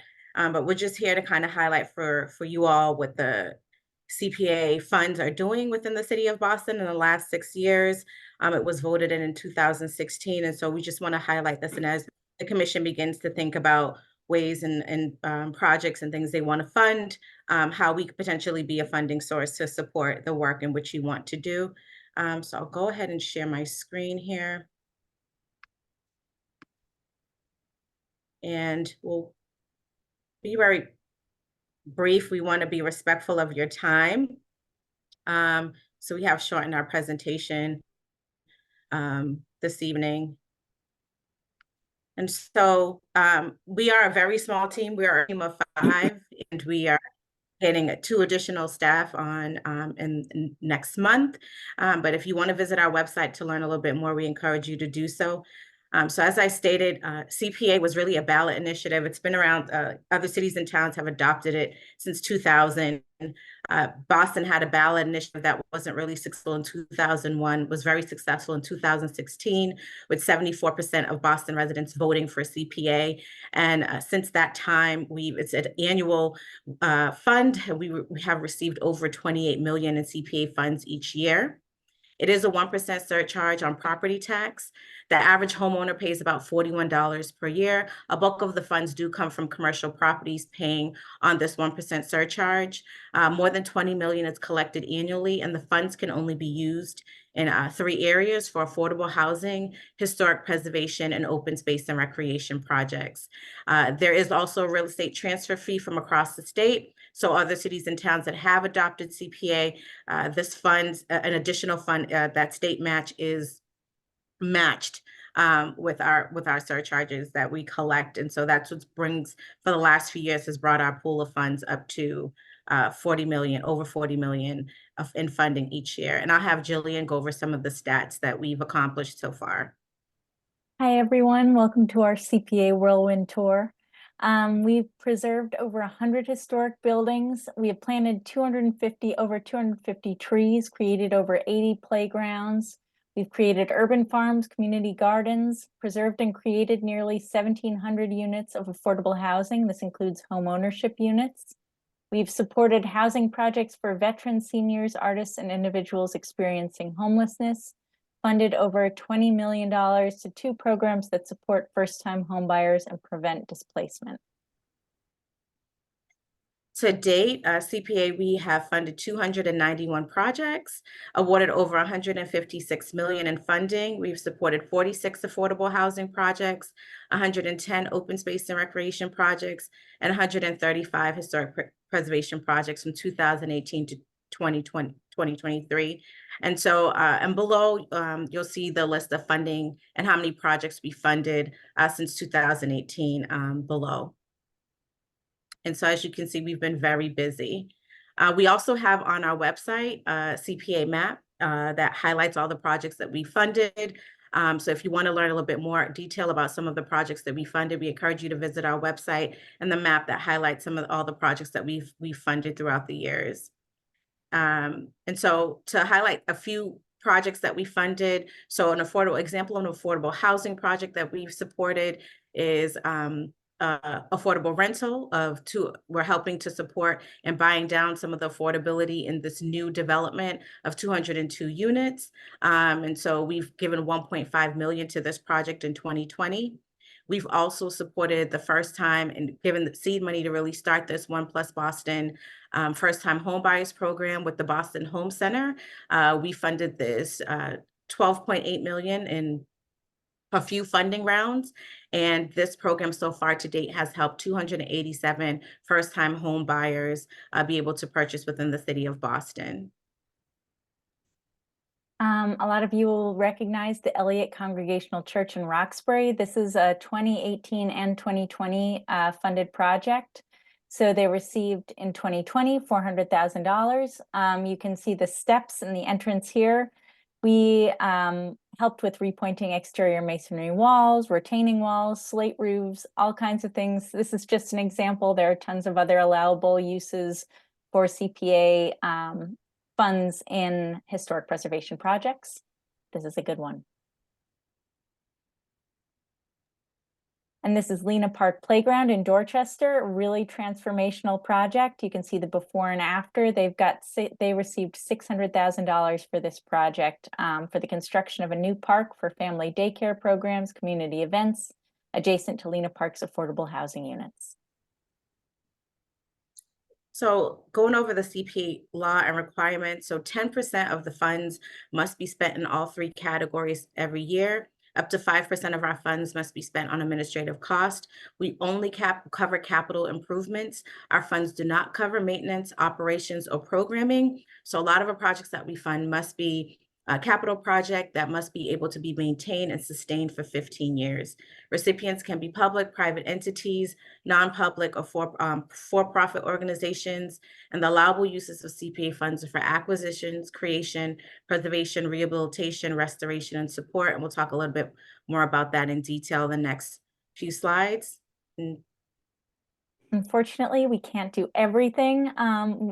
We cannot fund maintenance, programming, or operations. We can't do interior work for HP, only exterior capital improvements, that's a policy decision at the Boston CPA level. No religious iconography, no acquisition of artificial turf or athletic fields, no horse or dog racing, or the use of the land for a stadium, gymnasium, or similar structure, and we cannot be in violation of the Anti-Aid Amendment to the Massachusetts Constitution. So public funds are prohibited from being used for private purposes. Public funds must be used to advance a public purpose, which is what we really think about a lot when we're looking at possible projects, public impact. Thanks, Jillian. And so who's involved in our process of community preservation funds? There's the mayor, who appoints 5 members of our board of our committee, and the city council appoints 4 community residents. And the CPA committee, the 9 members which are appointed, they create the annual plan every year. They approve proposals and projects every funding round. And we, the CPA staff, we manage the CPA program, assist with the committee, and we work closely with the mayor, applicants, and city council. And our end goal is to have a set of projects approved every funding round to get money out the door and projects started. And I'll have Jillian cover this slide here. Yeah, this is just to let you know that we do have a new community preservation plan, and take a look at it. It's online. There's lots of interesting stuff going on in there, and I will not go over any of it here now because there's simply no time. And so to highlight quickly some of the allowable uses in all 3 areas. So for affordable housing, here are a couple projects that we have funded. So first-time home buyers program that I talked about, an anti-displacement program, the creation of affordable units, and the creation of affordable home ownership. And so for rehabilitation and restoration, CPA funds can only be used for housing if the housing was already acquired and created with CPA funds. But acquisition, creation, support, and preservation are the allowable uses for affordable housing. For historic preservation, it's a lot more than just buildings, and I think a lot more that'll be of interest to the group. So we've got buildings, but also structures. So that could be like monuments, things like that. Vessels, grab your nearest vessel. Properties, documents, or artifacts. We can do acquisition of properties, but it's a little bit of a different situation. So just reach out to us if you have questions about that. It's not our typical situation, but we can do it. Rehabilitation and restoration and preservation. We can fund We fund things that are historic resources that are listed on the State Register of Historic Places or have been determined by the Boston Landmarks Commission to be significant or of local significance. So we can go over that too. So it doesn't have to be a building that George Washington stayed in. It can be vernacular architecture. It can be something down the street that's important to the community. So just important to keep in mind. And just to reiterate, we only do exterior capital improvements and we cannot fund religious iconography.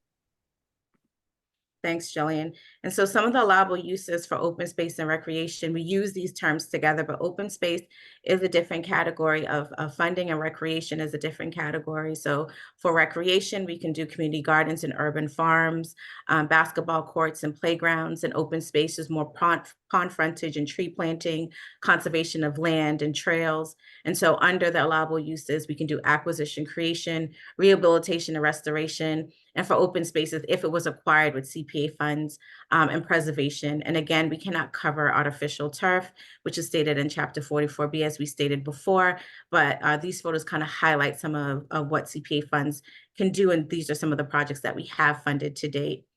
We do have a very detailed website with all the details for folks if they want to apply. Usually folks have to submit an eligibility form, and we review to see if they're eligible and their allowable uses match, and review by our legal counsel. And then they're invited in to do a CPA application and go through our funding round to then discuss and then receive funding.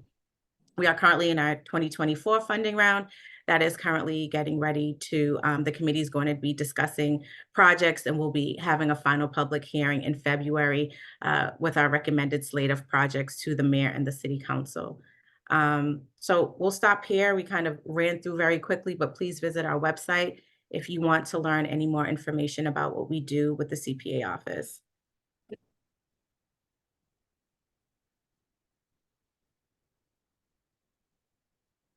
Thank you. One of the things I think makes sense to note, and I just want to check stating is that new applications really start in August for the next funding round. And so part of the reason we're bringing this now is that I want to plant the seed. You know, you'll be ramping up and coming up with ideas and moving things forward. And when it's makes sense, if there are things that you're imagining that would align with what CPA is able to fund, thinking a little bit about how you can match that with a timeline that they're on. So that would mean mostly like beginning that application process in August, you know, or September. Well, August to start with eligibility and making sure that you have a conversation with staff in order to put in a full application in September. And so that's just another sort of resource stream we wanted folks to have awareness of. Anybody have questions for the CPA team?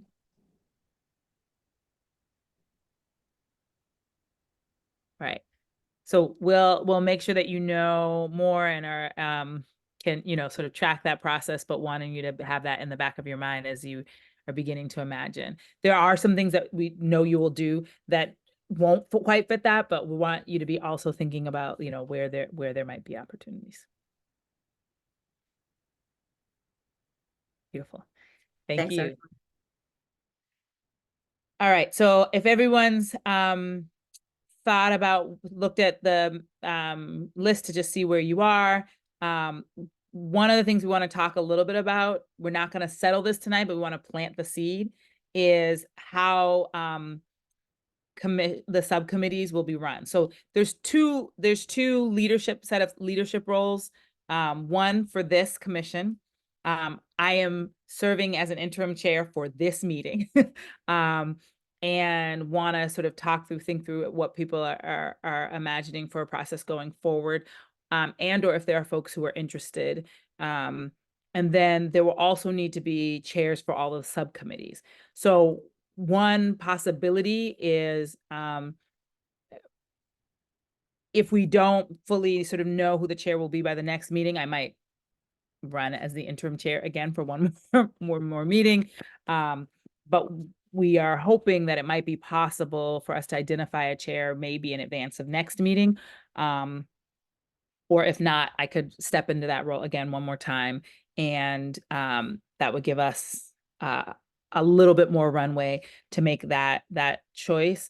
But I think we would want to make a selection for the subcommittees pretty early on. And so what we might, I think there's a couple of options. If there are some folks that feel strongly that they're interested, please raise your hand, come talk to us, tap Hennessy's, but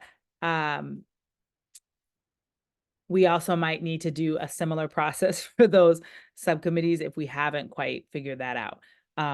So just wanted to throw out if there are other people who have suggestions about how we might handle that, how you want to approach that going forward.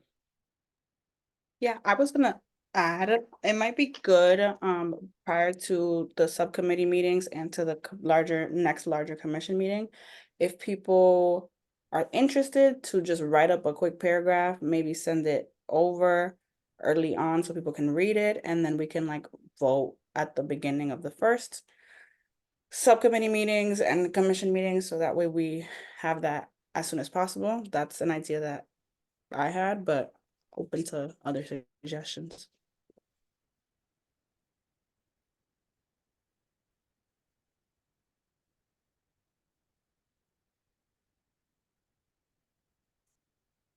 Kenzie, yeah.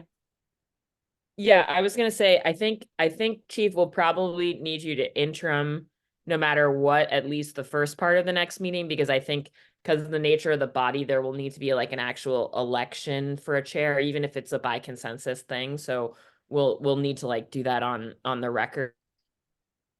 And to me, but you know, the idea here, you know, obviously chairs are it's probably more work than glory in this case, right? It's kind of a, maybe I shouldn't say that before anybody's raised their hand, but right, like I think the idea of these is really to be a point person who Hennessy can work with to kind of say, okay, well, I'm putting together this agenda. Is this what, you know, you think the members wanted to do next, et cetera, you know, kind of wrangling. So I think it's, it seems to me like it's probably something for everybody to just to like reflect on a little bit about, like, is that a form of sort of enhanced service that you could offer to the Commemoration Commission?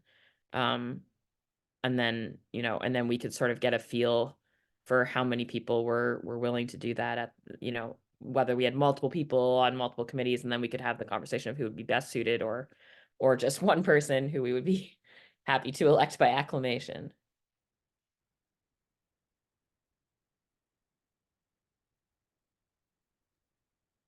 Yeah, so I think what I can do is this. I will yeah, so Mari, I see also in the chat wrote that he liked a co-chair model. Also put names in there.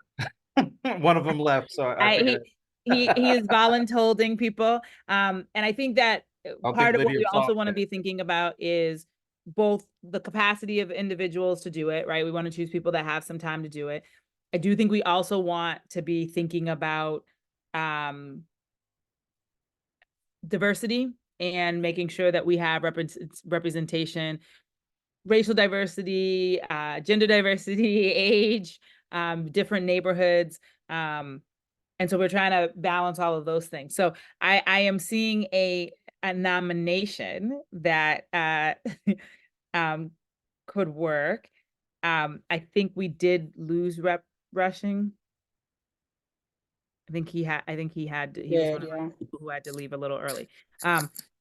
So why don't we do this? Are there any other proposals or nominations that people want to put out there, and then we can have some conversations with those folks? I kind of liked the idea of people self-nominating if they think there's a role that's a role that they could play. Okay, so we'll say we'll invite both. If you're interested and willing, please reach out to Hennessy and then let her know. I think on the other hand, if you also want to make some proposals, go ahead and throw them out there, and we will reach out to those folks to have some conversations. I do think a co-chair model would be ideal, especially of the larger commission. And Kinsey, you might know the answer to this best.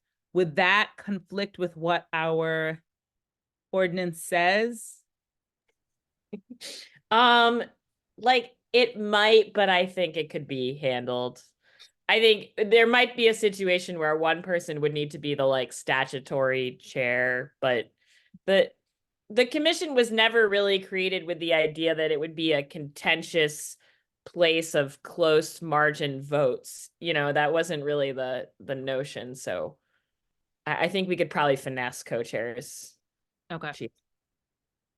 All right, so we'll look through the ordinance and figure out if for the clerk's purpose, we need to have one name written. But I think that functionally, if this group agrees, that's the best. And I do think it is also ideal in terms of if we're trying to expand to many different histories, to have more than one person. And I think it'll also lighten the load a bit and make people more willing to consider it if they know they're going to at least share the responsibility with one other person, versus having to have that exclusively themselves. I will say this, I also think that would be an ideal structure for the subcommittees. And I could imagine people, it does mean that we're now looking for potentially 8 leaders as opposed to 4. So I think we'll hold both of those realities. And if we can get one, we will move with one, but with a preference to co-chairs. Does that work for folks? Okay, so we'd ask that you nominate, you reach out to let us know if you're going to step up and are interested in playing that role. And also if you want to put someone forward, and we'll make that happen. So we want to just go ahead. I'm going to suggest we, that seems like we've gotten some decent consensus. I don't think we need to vote yet on that because I don't think that's we don't have an actual proposal to fully work on yet. So let's talk about subsequent meetings. Rev Chief. Yeah. Can I just suggest that you guys, and you have to think of it this second, but that you set some kind of deadline for people to both like either self-nominate or nominate other people. I just know nothing focuses the mind quite like that. And I feel like folks are gonna go off to bed and be like, oh, I'll think about that tomorrow. And then the day sweeps away. All right. Yeah. So why don't we do this? And I think we should try to move all of them, because if someone's going to be asked to be the commission chair, they should not also be a subcommittee chair. So I think I was going to look at these upcoming meetings, but let's say, so we're actually proposing that the first set of subcommittee meetings happen the first week in February. You'll see on the agenda, we're looking at subcommittee meetings 1, 2, and 3 being set now. And then that way people sort of know a little bit about what the runway looks like. And then also the next quarterly meeting being in March, which is a little bit sooner, but we're trying to catch up a bit after sort of falling behind a little bit. So we are going to actually try to get 3 meetings into this first 6 months as opposed to just 2. We're kind of counting this as kind of last quarter's meeting a bit. And so I see, okay, we have one nomination of someone who's, Joe is willing to do timelines, archives, and curricula chair. So thank you for stepping up. If other people want to let us know now and you don't want to have to wait and send an email later, then go ahead and either you can share it with the entire group or you can direct message, and it's in either way. All right, so wanted to check in the 12th, 14th, and 15th. So I'm trying to use this to actually finish, to set an agenda. I mean, to set a date by which we're asking people to nominate. So it's the 16th now. If the next round of meetings happens, then how about this? We ask everyone to nominate no later than the 31st. That gives us 2 weeks for folks to do that, and we will send a reminder email. At least one. So look at your schedule. It'll also give us some time to reach out to some people who are not here right now and get some clarity. Does the 31st feel like a doable? I mean, should I make it shorter? Or that feels good? No, okay, 31st. January 31st, deadline to nominate. We will send another reminder. If you know now, go ahead and just let us know now, and that will allow us to get started. Okay, so then, let's see.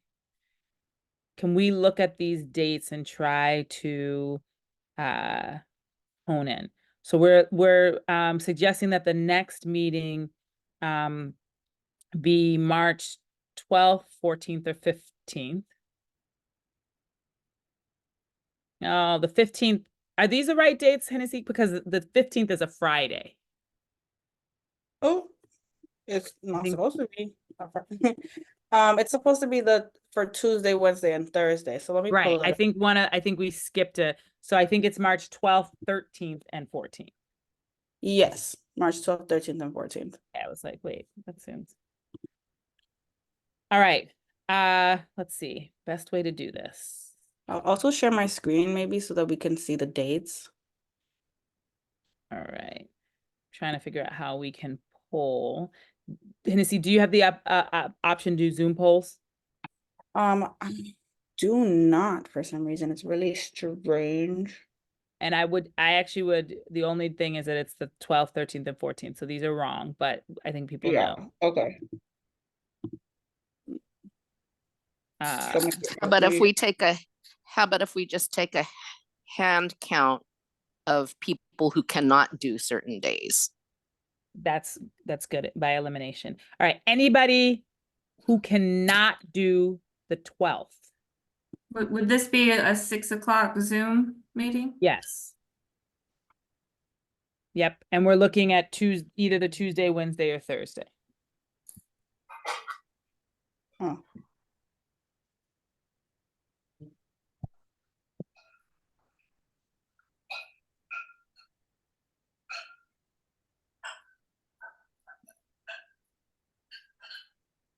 Chief Hammond, you talking about February? I'm No, sorry. in March. March. Okay. So Kiara cannot do the 13th. Okay. So yeah, we doodle poll. Okay. Yeah. So Tuesdays are a conflict. Thursday being best. Do you just want our input in the chat, or did you want to run through Yeah, I'm trying to figure out Okay. without the poll. Some people have already left the meeting, so we wouldn't have a true accurate view of everyone. All right, so maybe what we're gonna try to do, Hennessy, I think we're gonna have to try to do this through email. I'm gonna implore you, please, please, please answer the email. One of the reasons we put it in here is that it was a bit of a struggle getting folks for some of those early dates. We will send it in a way that's like super easy so you can just check what they're going to be. The other thing that we were hoping to do is sort of look at doing all the commissions, all the subcommittees in the same week, one on Tuesday, one on Wednesday, and one on Thursday, and then having some space. That may or may not work perfectly. We're trying to figure out how we find a time and space that works for this number of people well, and it wasn't easy to figure out exactly how to do that easily. But the other piece is we are also managing this while there's also quite a few other trying to avoid when the landmarks commission meets. So we're trying to like hold a few things, but so we'll send out that poll, and we're gonna say let's say this is Tuesday, Hennessy. Let's get it out tomorrow, and we're asking everyone to fill it out by Friday. I'm gonna give that as a really hard deadline because we were trying to do it here to make it easier.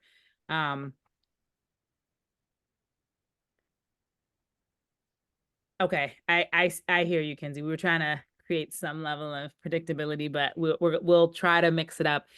Hennessy, did you see her comment? Yeah. That was something talked about a bit, and we were trying to figure out how we handle all that. So we'll send this out. We'll ask people to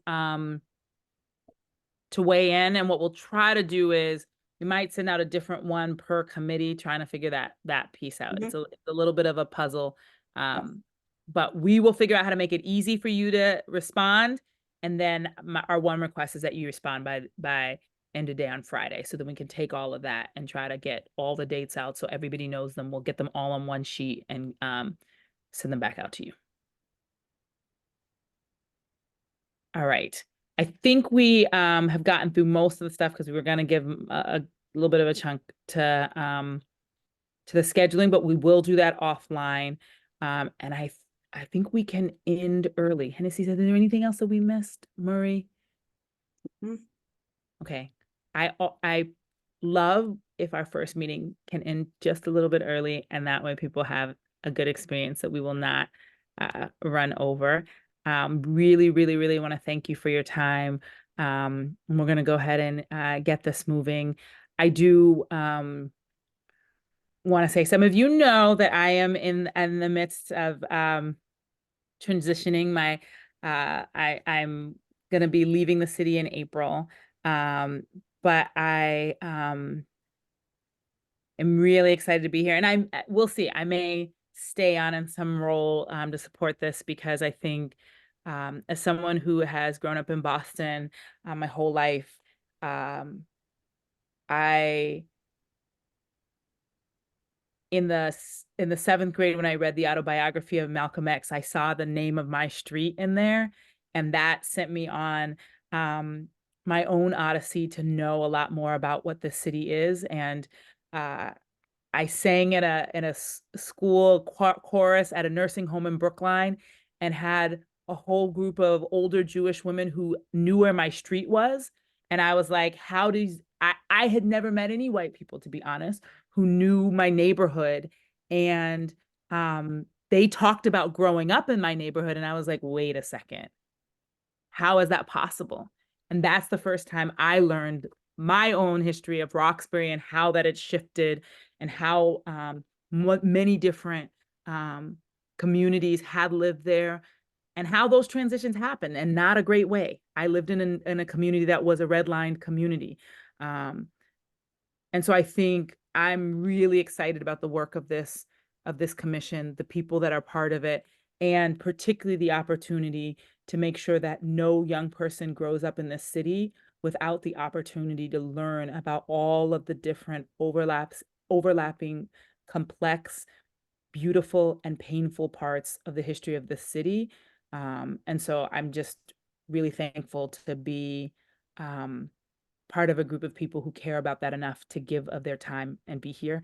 And so I just want to thank you for being willing to serve in this way. And I'm really excited to see what flows out of this commission. So with that, we'll finish 8 minutes early and look forward to seeing you in our next meeting and in subcommittees.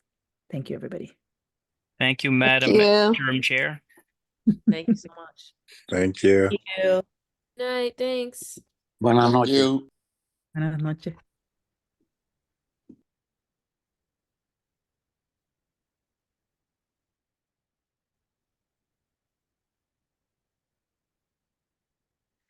All right, we had our first successful meeting.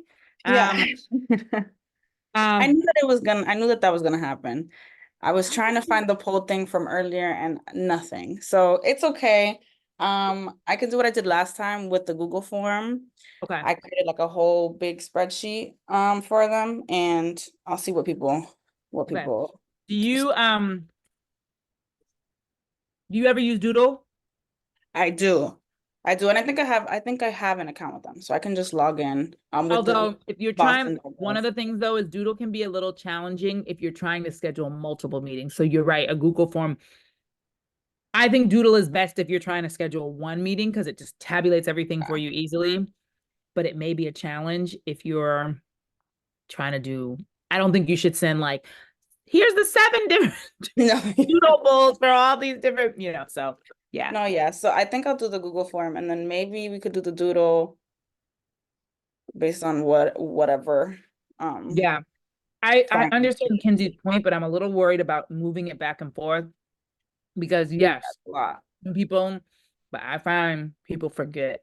And I do have like a whole bunch of stuff for them. Like I have a calendar that will be just like that they can have. I think I shared it with them. I don't know. But it'll have like the commission dates, the commission meetings on them, and people don't use Google Calendar also, so that's the problem. So it might be helpful again with the newsletter or just like a web page or something that I can set up. Because you try to do something and turns out nobody was even Oh, I know. checking. You send 8 mazillion emails because then you have to tell me to call the people to tell them to check their email. So I do think if we can, one of the things we do at church is we send a weekly email. And I'm like, we almost never send another email. We try really hard not to, so that everybody knows if there's anything I thought I heard at church I want to go to, it's all in the weekly email. Okay, yeah, that's a good point. And so I think if we can try to do that, and it will minimize all the different emails back and forth, because I do think like if it's too many, they start losing track. Yeah, that's a good point. Okay. So, Yeah. and if we can, it doesn't always work, but if you can get the people the discipline of being like, look, we're going to send you one thing a week. It's going to have everything in it. Can you please commit that you will scroll through this one thing? Not everything will apply to you. Yeah. But instead of you getting 12 different appeal emails from different people and having to sort through them, they're going to be all in one place, and you can but then promise us that you'll look at that once a week. Yeah, that's perfect. Yeah. Just set it up on Knack or whatever it is that we use. And then I think that'll be like, best practice, because otherwise it gets too much. It's too much. And I think I get the impression, so there's going to be a push and pull between how much we tell them what to do and how much they decide. I think with this group, I think we should err towards once there's some chairs, that's going to be really helpful, because that'll be a person that you can run a proposal by. But I think definitely at this bigger meeting, it's just so many people. We're going to need to put some proposals together and have people respond to them. Yeah, absolutely. But I think it went well for the first meeting. Yeah, no, it went well. Yeah, I just wish CPA could fund programming. I know. I mean, it's in the ordinance that we might make adjustments to how they do stuff, but it's unfortunate. They did send me a whole bunch of funding sources though. They're like, we can't do this, but here's other stuff. So they're trying to be helpful as best as they can. No. I think they really are trying to align. They told me, and I'm like, yes. It just, there's some it just so privileges historic architecture. And not that we don't have architecture that needs to be supported. We do. Oh yeah. But that's not the it's not necessary. It's not even all architecture. It's a very specific type of architecture. That's not really helpful at all. But so, I mean, but I think that they did, I was on their meeting last week anyway, and they were like, we really want to align. So I think we need to figure out how much. And whenever I've called them and been like, we're really trying to do this, they do hook it up. So I think they will work within the constraints of what they can do. It's just, oh my gosh, I think you ever put the thing on too tight? I was like, no, that's why I never do it anymore, because it's just once, because I'm like, it's too itchy. Yeah, I don't pull it back that much anymore. I try to wear it out as much as possible, because it's like, why grow your hair if you're always wearing it in a bun? Yeah. But anyway, so all right, I think that went well. I'm gonna read this one last thing that we have to file with the state by the end. We're gonna try to get it in. It was supposed to go in at 5. Okay. I'm gonna review it now. We're gonna get it in. All right. All right. Have a good night. You too. All right. Bye.